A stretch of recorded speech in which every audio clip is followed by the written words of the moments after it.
안녕하세요. 충북 영동 엘린마을에 사는 자유와 사랑입니다. 2020년도 영상 강좌 2강을 시작하겠습니다. 지난 1강에서 우리는 몸을 구성하고 있는 모든 원자를 별이 만들었다는 것에 대해서 설명을 드렸습니다. 원자에 대한 글들을 책들이 많지가 않은데 이강영 교수님이 쓰신 불미의 원자라는 책을 추천합니다. 일반인들이 쉽게 좀 읽어볼 수 있는 깊이 있는 책이니까 읽독해 보시기를 권합니다. 예, 좋은 질문이 좋은 깨달음을 얻게 합니다. 그래서 한 가지 질문을 제안합니다. 별이 내 몸의 모든 원자를 만들었다면 별에서 오는 빛은 내 몸의 원자에 어떤 영향을 미칠까?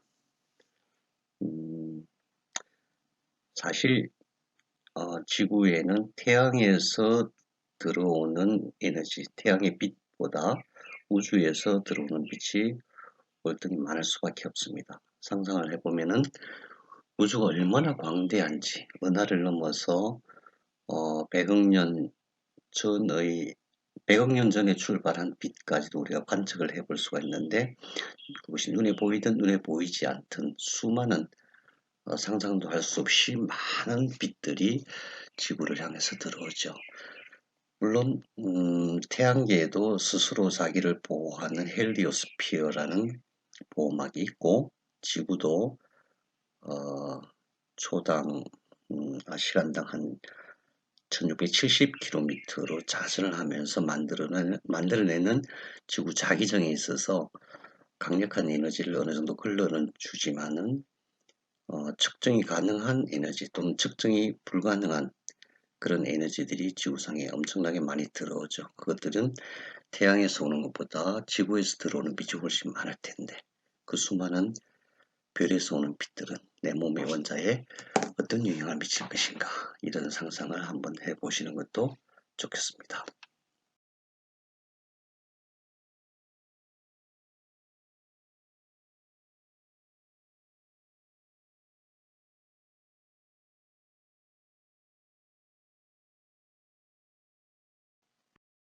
이강 제목은 원자에서 생명물질로라고 정했습니다.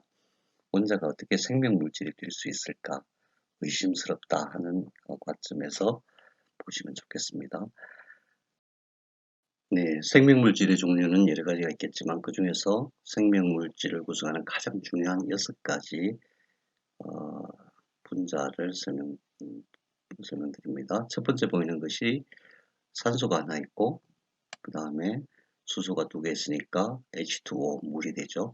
두 번째 있는 것은 탄소가 하나 있고 산소가 2개 있으니까 CO2 이산화탄소가 되고요.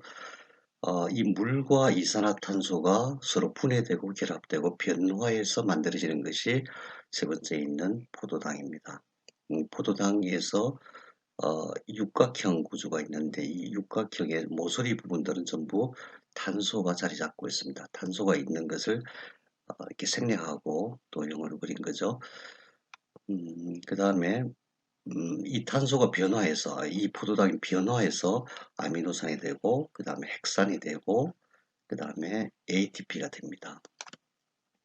그럼 여기서 우리가 한 가지 더 질문을 해볼 필요가 있죠. 원자는 에너지가 뭉친 것이고 원자와 원자 사이에 또 에너지가 서로 상호작용을 한다. 그러면 이것이 만일에 생명물질이 된다면 인간의 정신, 인간의 영혼은 도대체 어디 있는가 또는 무엇인가 하는 질문을 해볼 수가 있겠습니다. 하나 천천히 살펴보시겠습니다.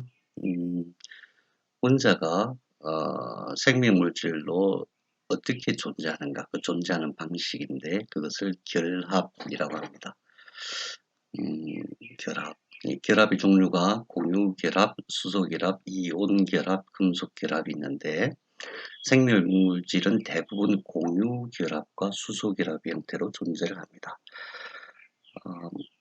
오른쪽 물을 보면은 물은 산소 원자와 수소 원자 2개가 공유 결합을 했는데, 공유 결합을 했다는 의미는 산소가 전자를 하나 내놓고 수소도 자기가 갖고 있는 전자를 내놓고 해서 같이 공유하고, 이것도 마찬가지로 산소의 전자와 수소의 전자를 같이 공유해서 물이 형태가 된다는 뜻입니다. 수소결합은 수소와 다른 분자 사이에서 전기적인 어떤 인력으로 결합되어 있는 형태를 얘기하는 거죠. 그 다음에 이온 결합과 금속 결합이 있는데, 이온 결합은 전자가 많은 원자들 중에는 전자를 한두 개 잃어버리기도 하고 전자를 새로 얻기도 하거든요. 그 전자를 잃어버리면은 플러스가 되고, 전기적인 힘이 플러스가 되고, 전자를 얻으면은 전기적인 힘이 마이너스가 되거든요. 전자가 마이너스 전기를 갖고 있으니까. 그래서 서로 플러스 마이너스인 원자들끼리 서로 결합하는 형태를 이온 결합이라고 하고, 그 다음에 금속 결합은 금속 원자들이 스스로 하나씩 전자를 내어놓고 전체가 같이 공유하는 그런 형태로 존재하거든요. 그래서 금속은 이제 이런 금속 결합 형태를 취하고 있다. 만일 이것이 복잡해 보이신다면 이온 결합, 그 다음에 금속 결합은 좀 일단 제쳐놓고 공유 결합에 대해서만 좀 집중을 해 보셔도 되겠습니다.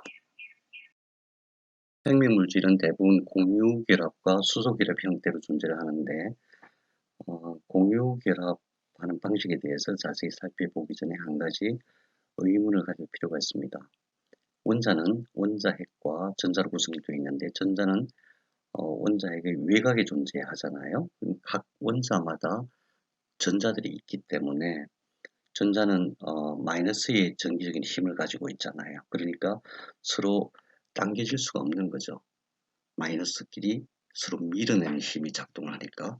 그런데 어떻게 두 개 또는 세 개의 원자들이 이렇게 서로 합쳐질 수가 있을까? 예, 거기에 몇 가지 이제 원칙이 있는 거죠. 네. 먼저 헬륨과 네온이라고 하는 원자를 살펴볼 필요가 있는데, 헬륨과 네온은 비활성 기체, 다시 말해서 다른 원자들과 거의 결합을 잘 하지가 않아요. 왜 그러냐면은 헬륨은 자기 자신, 그러니까 원자핵과 전자 두 개가 온전한 상태로, 그러니까 완벽한 상태로 존재하기 때문이고, 네온은 원자핵과 10개의 전자 중에서 첫 번째 궤도에 두 개의 전자가 배치되어 있고, 최외곽에 8개의 전자가 배치되어 있어요.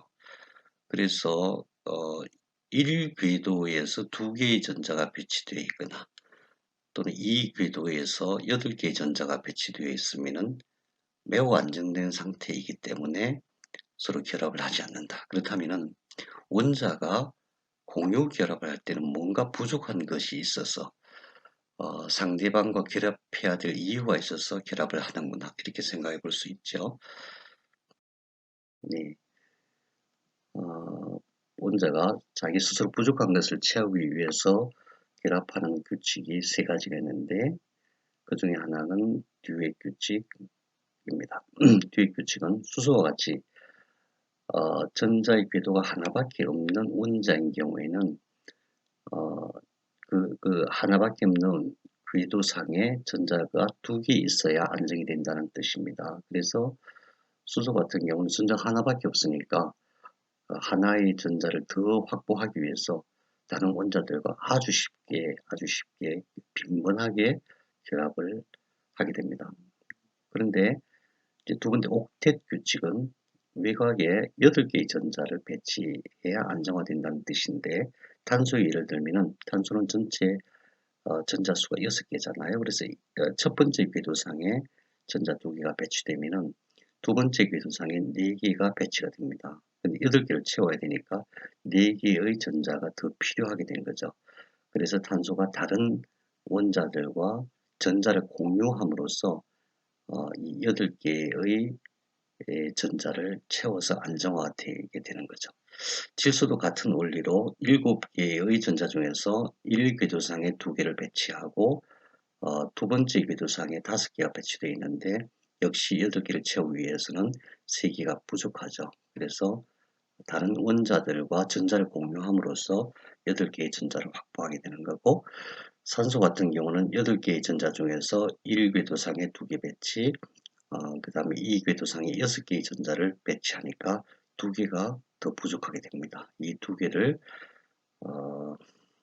공유함으로써 안정화되게 됩니다.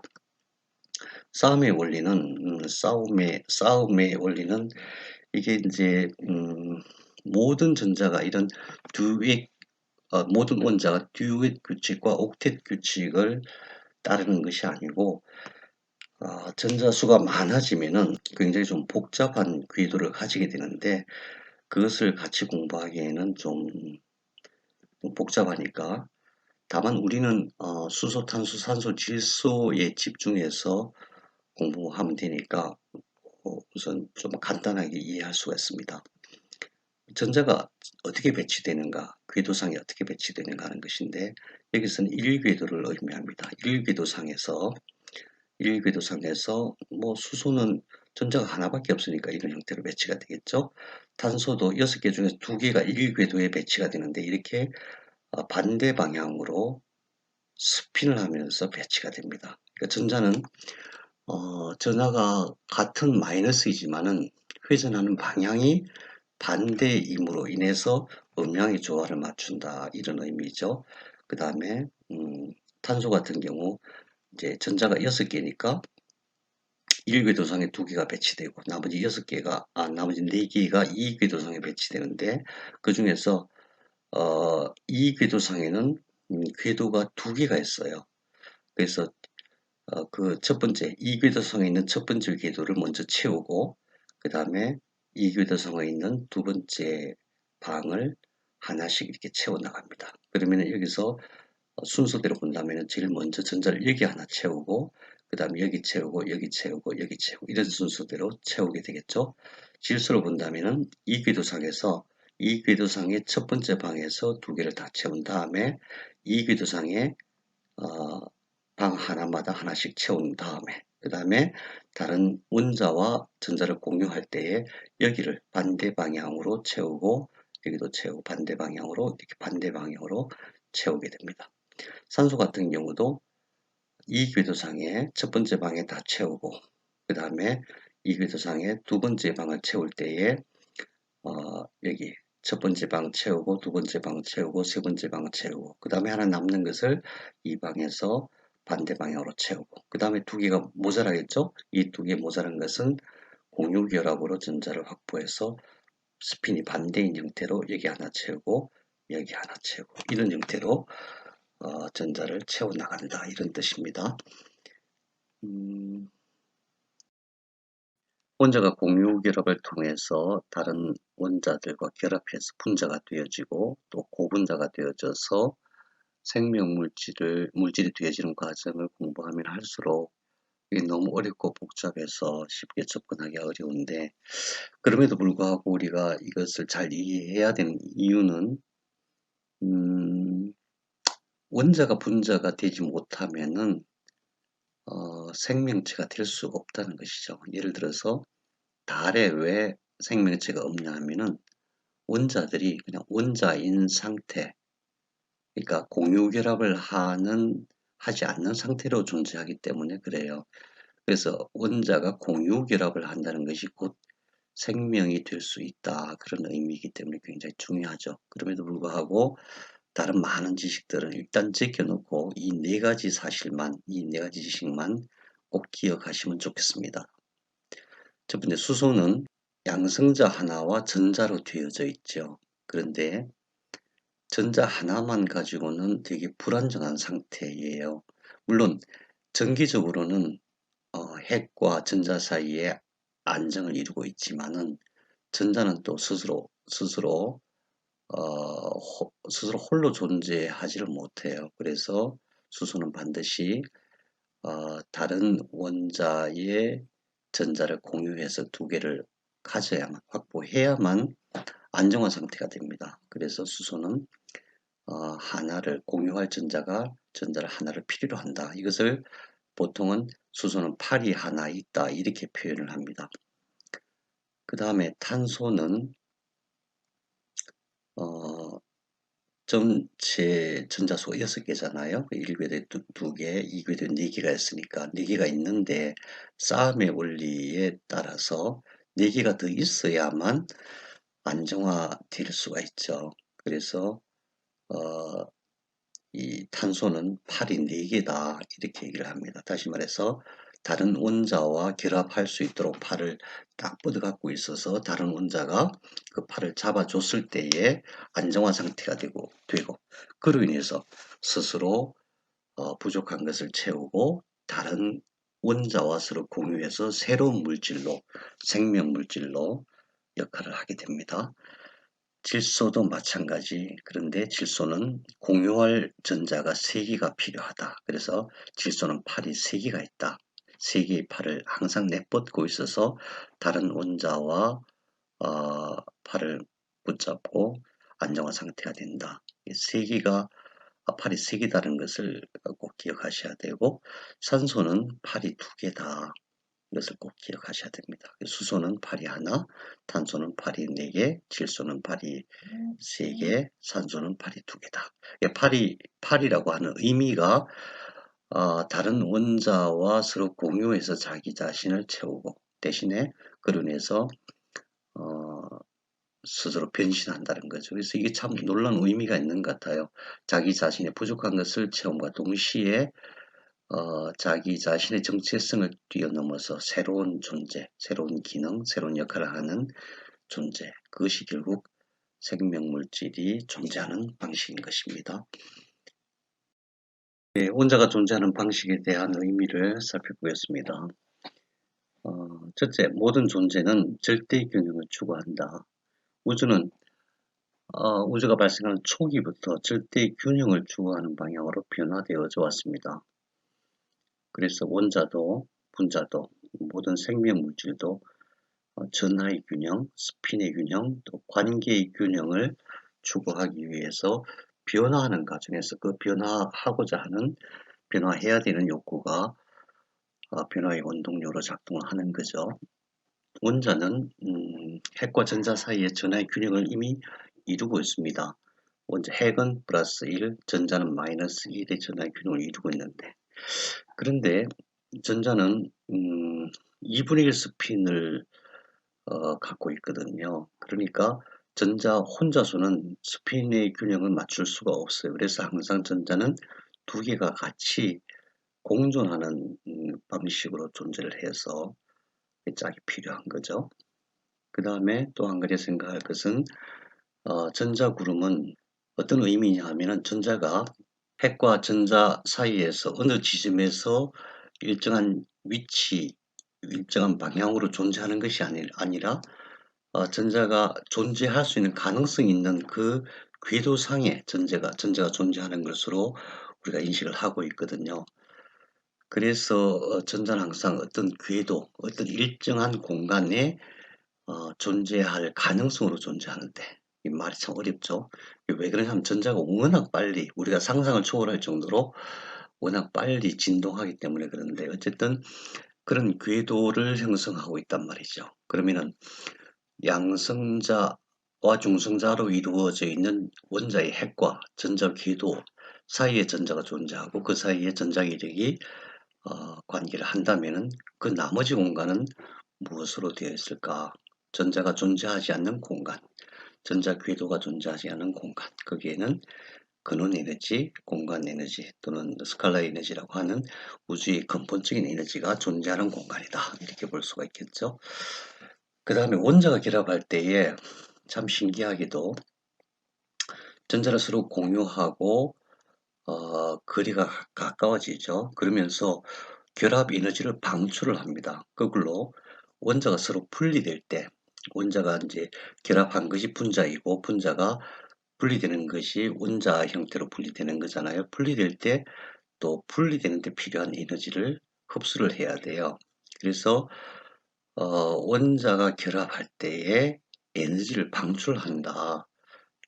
그리고 인간관계도 비슷하죠. 우리가 연대할 때에 어떤 목적을 가지고 서로 연대할 때에 자기 것을 서로 어느 정도 놓아야만 연대가 되듯이 원자도 그런 형태로 존재를 한단 말이죠. 전자를 공유하는 그 자체도 사실은 그 굉장한 신비라고 볼 수가 있어요. 왜냐하면은 전자를 공유해서 존재하는 분자 형태로 존재하는 그 방식이 결국 생명이 존재하는 방식인데, 그렇다면은 지구를 제외한 다른 공간에서는 그런 전자를 공유하는 결합 방식이 없는 것일까? 이런 거 하나 하고, 그 다음에 우리가 생각하는 인간의 생명의 본질이라고 생각하는 그 의식 또는 생명의 영혼, 생명의 혼, 이런 것들은 도대체 어떤 형태로, 어떤 에너지로, 어떤 관계로 존재하는 것일까? 이런 생각을 해볼 수가 있는 것이죠. 생명물질 중에서 제일 중요한 물의 구조에 대해서 한번 살펴보겠습니다.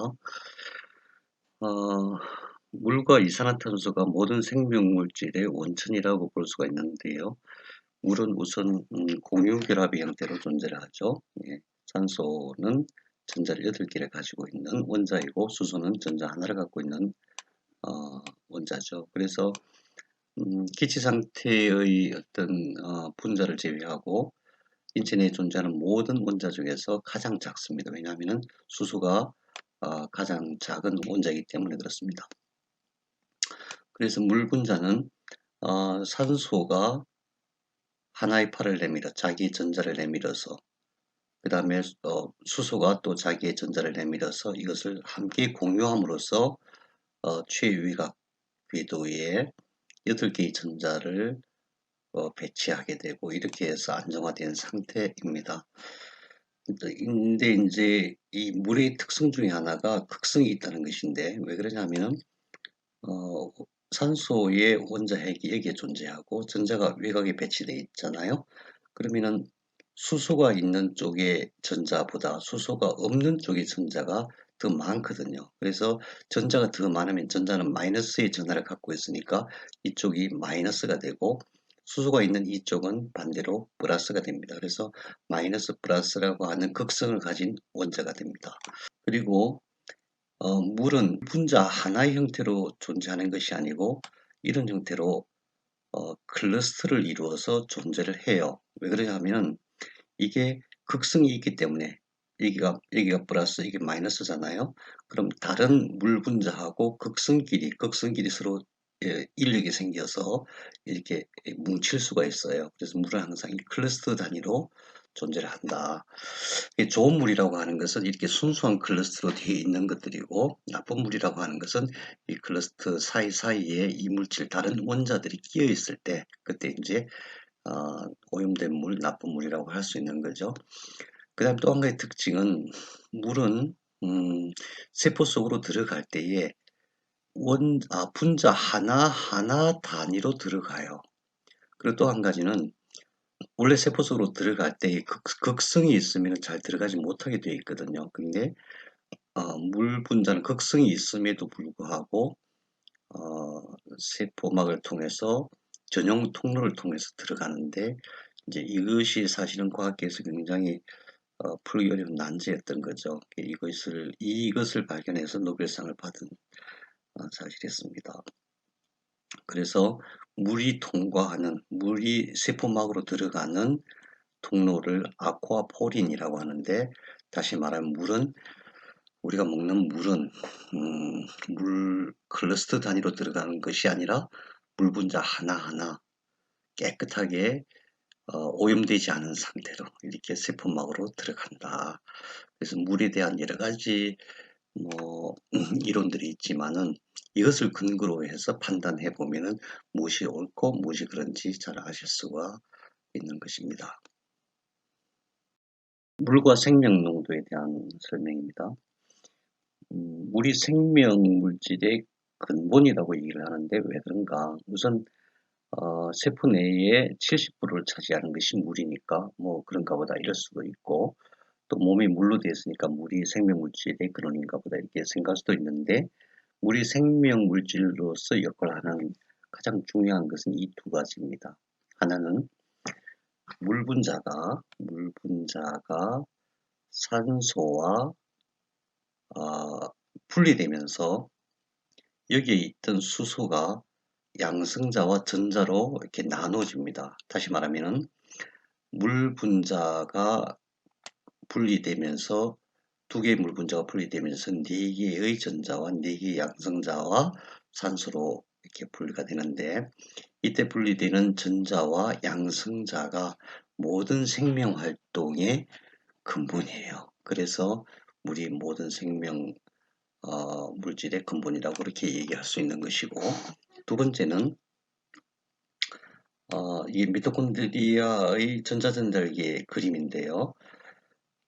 여기서 전자가 오죠. 이 전자는 광합성 과정에서 빛 에너지를 담아가지고 탄수화물이라고 하는 어떤 구조체에 담겨서 우리 몸속에 들어와가지고 분리된 것입니다. 그러니까 이 전자는 빛 에너지를 가득 담고 있는 전자거든요. 이것이 전자전달을 통해서 쭉 이어지고, 이 과정에서 여기서 공급되어진 양성자가 미토콘드리아 막 바깥으로 이렇게 내막 바깥으로 이동을 하게 됩니다.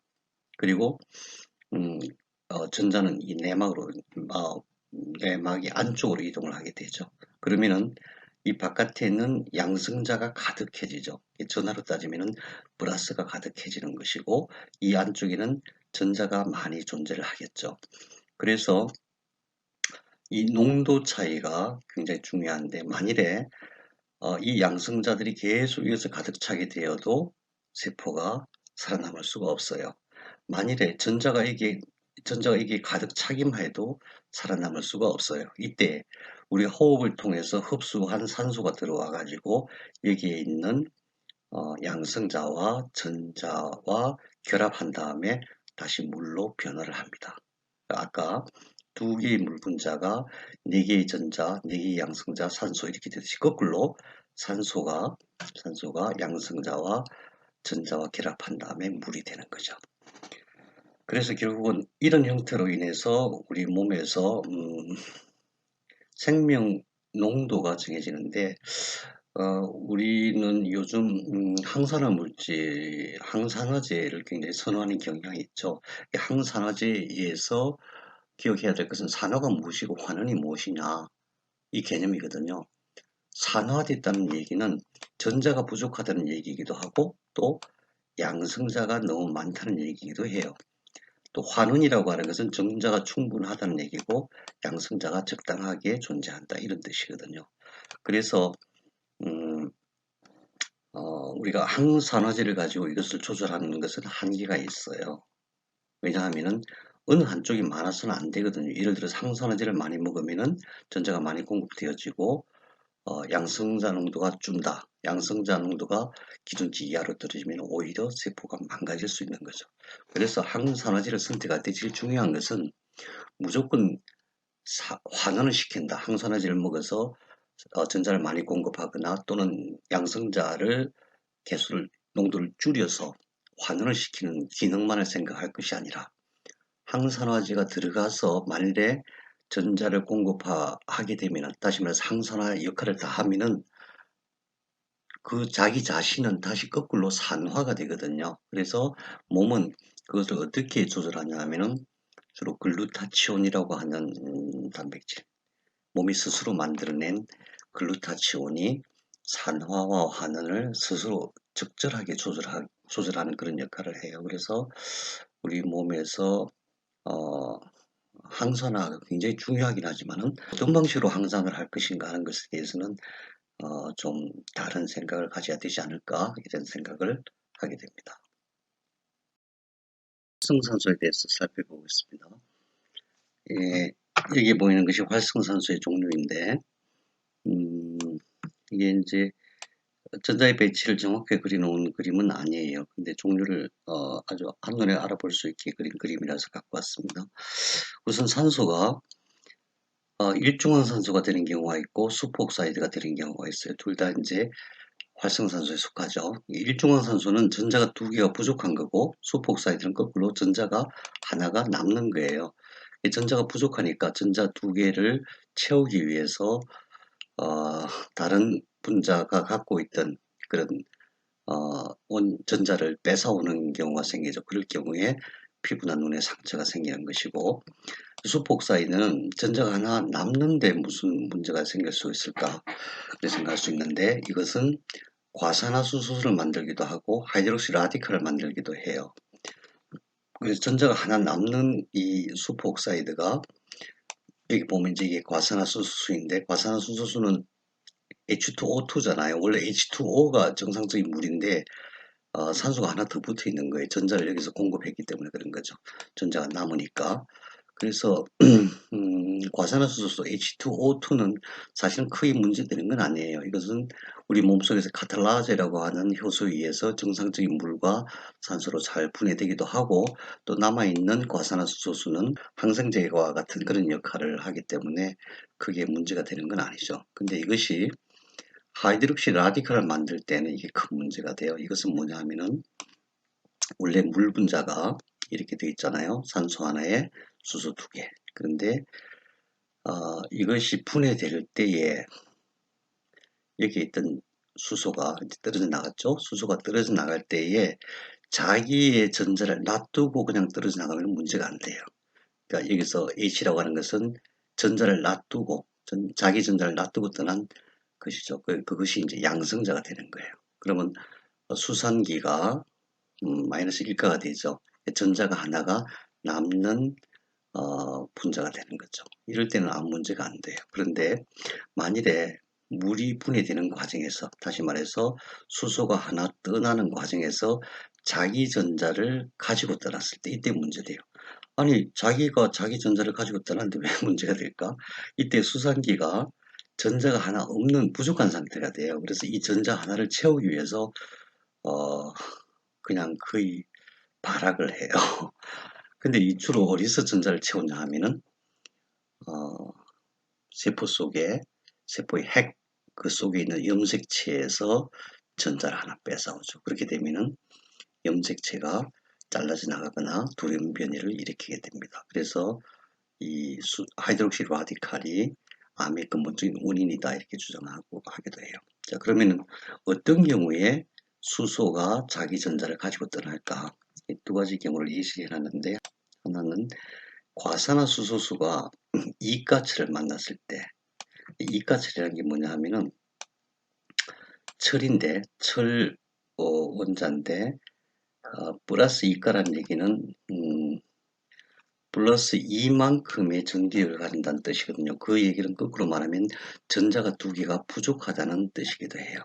전자가 두 개가 부족한 상태의 철이에요. 이것은 물에 잘 녹아서, 그래서 과산화수소수와 잘 결합해가지고 수산화 라디칼을 만들게 돼요. 그러면은 어느 때에 이가철이 되느냐? 원래는 삼가철은 이제 물이 잘 녹지 않는 철이거든요. 근데 이것이 전자를 하나 받으면은 3가에서 2가로 변하겠죠. 전자가 3개 모자랐다가 전자가 2개 모자란 철이 되는 거죠. 누가 이런 짓을 하느냐? 수폭사이드가. 얘는 산소인데 전자가 하나 남거든요. 그래서 얘가 철에게 전자를 하나 공급하면은 이것이 이가철이 되는 거죠. 이가철이 물에 잘 녹고, 그래서 과산화수소수가 수소와 결합을 하면은 이 수산화 라디칼이 되고, 이것이 많은 질병의 원인이 되는데, 그 근본적인 원인이 DNA 구조, 염색체가 갖고 있는 전자를 뺏어와 가지고 돌연변이를 일으키거나 염색체가 절단되는 그런 일이 발생합니다. 또 한 가지 중요한 케이스는 핵분열 시 일어나는 양력인데, 원자 핵의 소립자 사이에서 작용하는 힘이잖아요. 그래서 핵이 분열이 되면 그 원자 사이에 작용하는 힘이 뛰쳐나오는데, 이것이 수소, 전자를 갖고 있는 수소와 하이드록시 라디칼로 분리를 시킵니다. 그럼 이것이 염색체 속에 있는 전자를 뺏어와서 DNA 구조를 바꾸게 되고 돌연변이 일어나게 하고, 또 암을 비롯한 많은 병의 원인이 되게 하는 거죠. 여기서 중요한 것은, 그럼 이것을 해결하기 위해서 항산화제를 쓰면 되지 않느냐? 그게 아니라는 거죠. 항산화제가 들어가 가지고 이런 역할을 할 수 있는 게 아니라, 물론 항산화제가 중요하긴 해요.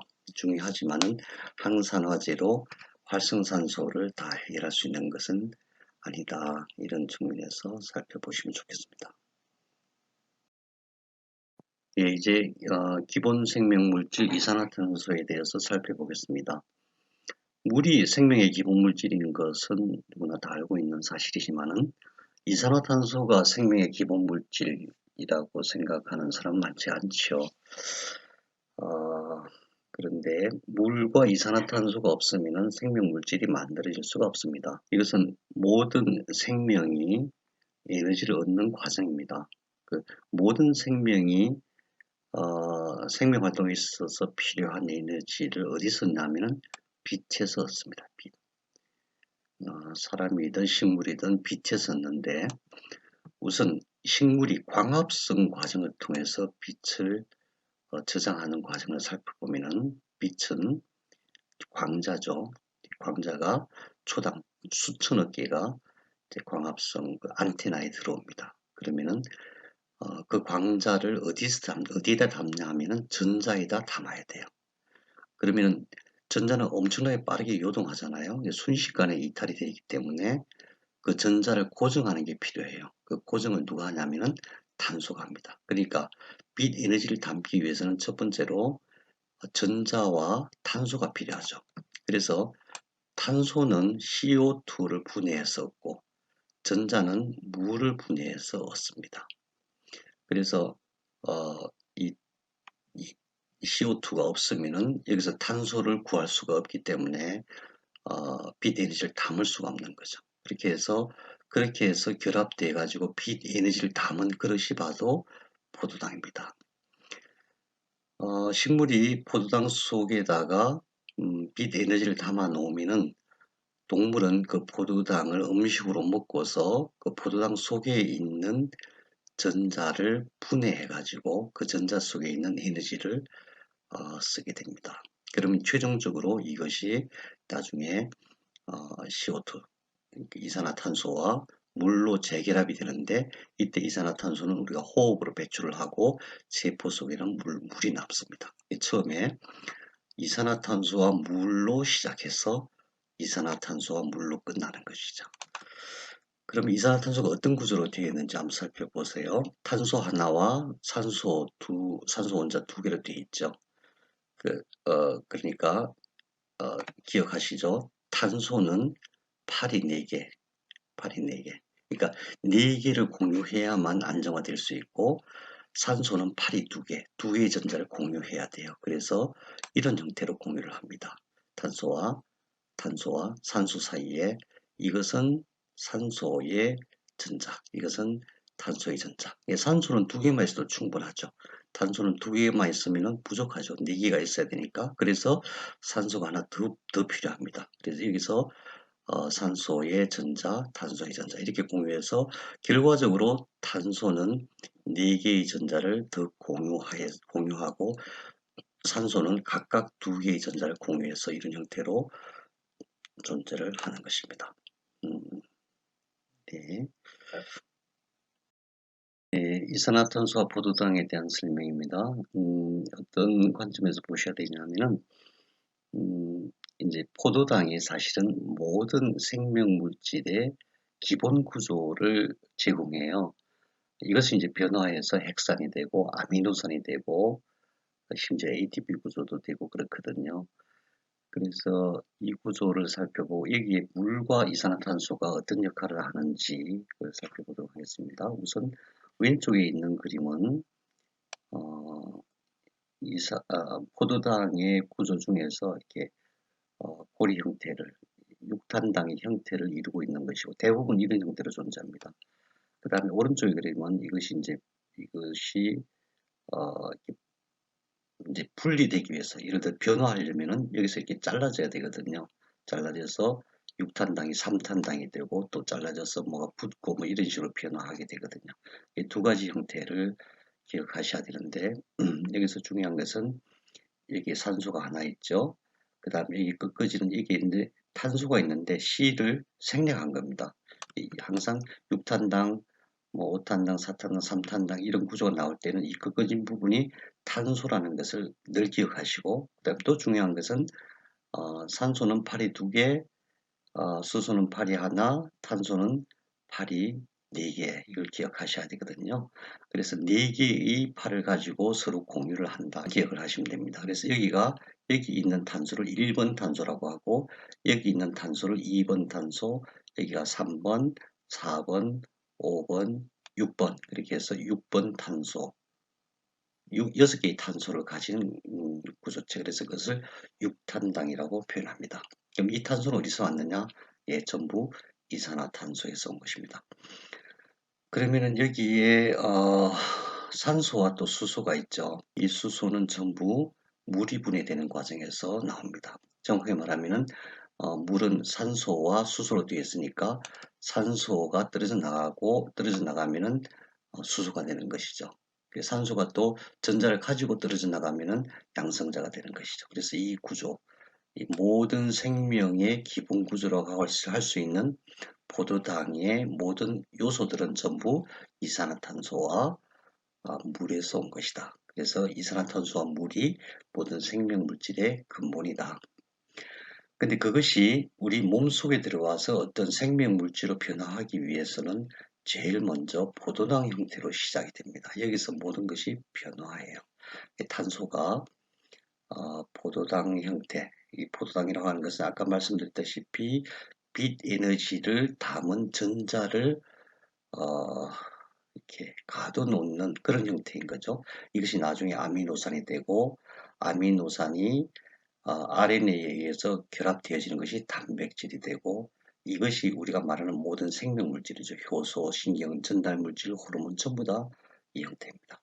그 다음에 포도당은 또 핵산의 구조를 만들기도 해요. 핵산은 DNA가 아니네죠. DNA는 우리 몸을 만드는 모든 이제 정보를 갖고 있는 것이고, 여기서 일부분을 복사해서 떨어져 나오는 것이 RNA고, 이것이 그리고 합성한 것이 우리 몸의 모든 생명 물질입니다. 약 10만 종이 된다고 하죠. 그래서 결론적으로 말씀드리면은 물과 이산화탄소가 모든 생명 물질의 기본이고, 거기서 공급되는 재료를 가지고 포도당이 만들어지고, 그 포도당이 변화해서 우리 몸의 모든 생명 물질이 된다. 예, 여기까지 하겠습니다.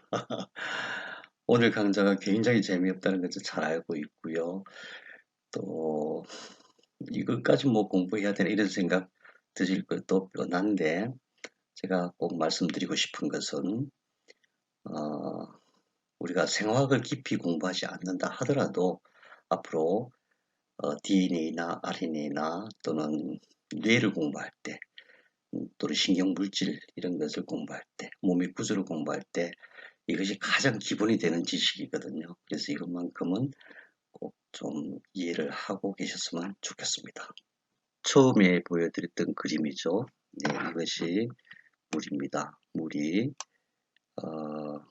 전자를 공유함으로써 이렇게, 원래는 산소 혼자는 뭐 할 수 있는 게 별로 없죠. 수소도 할 수 있는 게 별로 없어요. 그러나 전자를 공유함으로써 물 분자가 되어져 가지고 모든 생명 물질의 근원이 되는 거죠. 우리 몸을 채우고 있는 것도 사실은 이 물 분자이죠.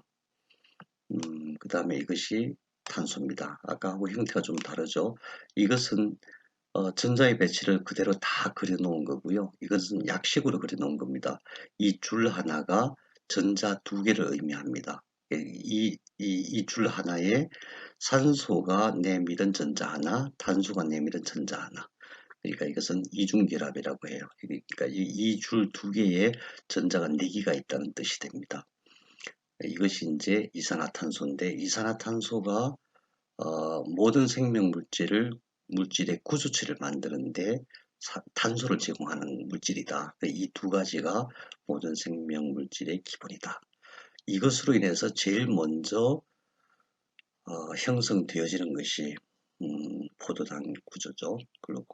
글루코스는 결국 물에서 온 수소와 산소, 그 다음에 이산화탄소에서 온 탄소, 탄소, 6개의 탄소. 그렇게 해서 만들어진 것입니다. 그래서 아미노산의 구조도 보면은 6개의 탄소 형태에서 잘라지고 분해되어지고 뭔가 붙고 해서 이런 형태가 되는 거고요.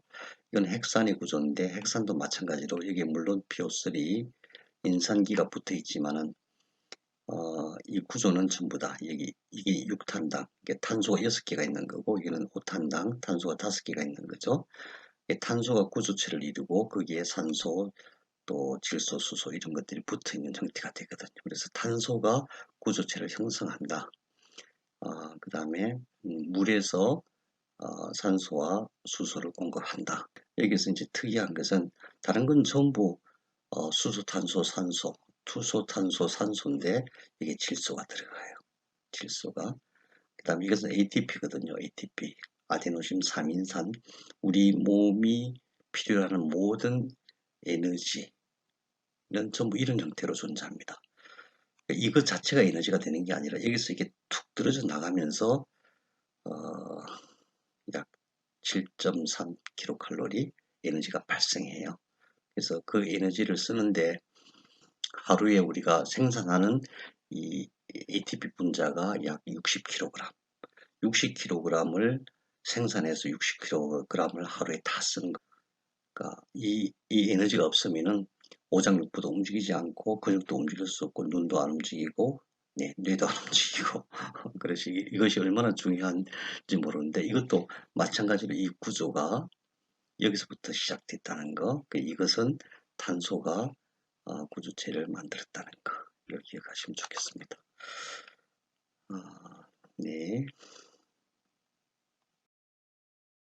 책을 하나 더 소개해드리고 싶어요. 물질에서 생명으로 카오스 재단에서 기획해서 여러 전문가들이 쓴 거를 모아놓은 책인데 상당히 핵심적인 그런 상당히 중요한 내용들이죠. 근데 이제 이걸 학자들이 볼 수 있는 어떤 깊이 있는 논문 형태의 글이 아니라 일반인들이 보고 충분히 이해할 수 있는 아주 평이한 글로 썼어요. 그래서 물론 이것도 이제 유튜브에 이 강좌가 나와 있긴 한데 유튜브로 보는 것보다는 책으로 보시면서 그 문장 하나하나 음미해 가서 하면서 보시면은 우리 몸이 어떻게 이루어져 있는가, 어떻게 작동하는가 하는 것을 이해하는데 굉장히 큰 도움이 될 걸로 생각이 됩니다. 네. 네, 오늘 강좌는 여기서 마치겠습니다. 오늘 강좌가 좀 재미없는 강좌였을 것 같아요. 그래서 이제 빨리 가능하면 빨리 재미없는 강좌 마치고 가능하면 빨리 세포와 뇌과학 또 몸의 작동 구조 이런 쪽으로 들어가도록 하겠습니다. 코로나가 계속 번지고 있네요. 여러분들께서는 모두 건강하시고 평온하시기를 빌겠습니다. 감사합니다.